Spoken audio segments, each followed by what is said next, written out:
Can you hear all right? Or do I have to lean forward more? All right.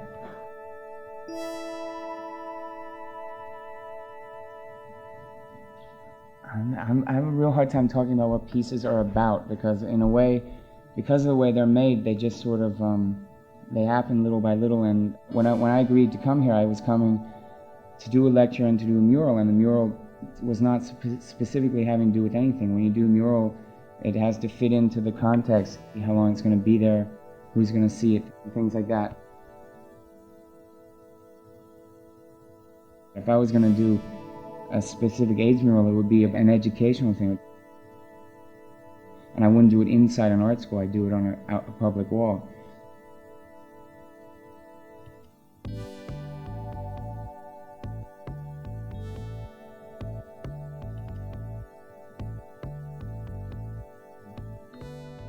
But then, I don't know, I think it ended up having something to do with it anyway, because there was some sort of images of sort of suffering and restraint, but then there's a positive thing of the fish turning into birds and things too. So I don't know. I mean, I can't say specific things. I mean, it's because the things, I mean, all the things really were more about evoking ideas and images from other people than about saying a specific thing, you know.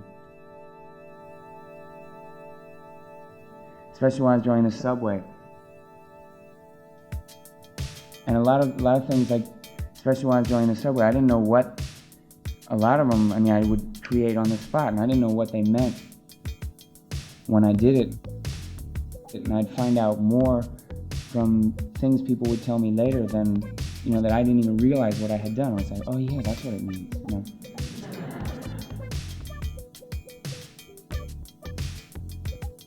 So it's, you know, people in the subway, always the very first thing that would come out of their mouth, no matter who it was what does it mean? You know, because it appeared, unlike the advertisements which surrounded it, which were telling you exactly and trying to tell you what they meant. The drawings were sort of asking you something or making you figure out what, but everyone that looked at them assumed that it meant something because it seemed symbolic. And my answer was always just that whatever they thought it meant was the right thing. And then they'd go off and they'd tell me these stories and their interpretations, and it would be much better than what I could have told them anyway. Yeah.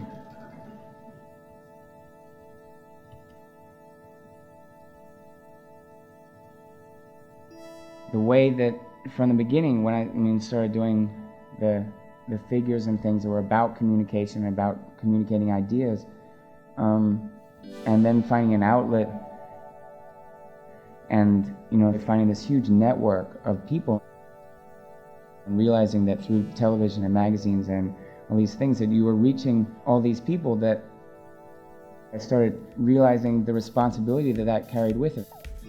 I mean, if you're communicating to hundreds of thousands of people every day, you have to think about what it is that you're saying. And the work was sort of just, because it was instantly accessible and because it could communicate really easy, it was completely sort of made for that kind of thing. So, I mean, I didn't really feel like I had a choice one way or another. It was just the obvious thing that I had to use it for a positive thing.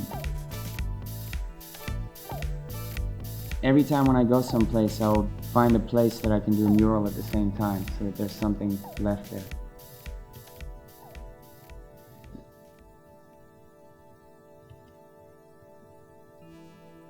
This is actually the first mural I have in the LA area.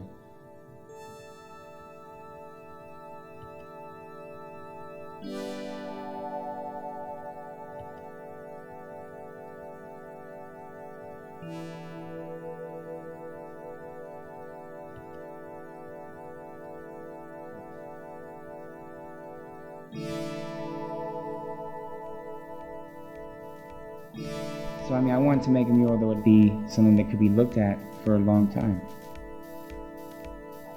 Because this mural should be here for a long time, and AIDS shouldn't be.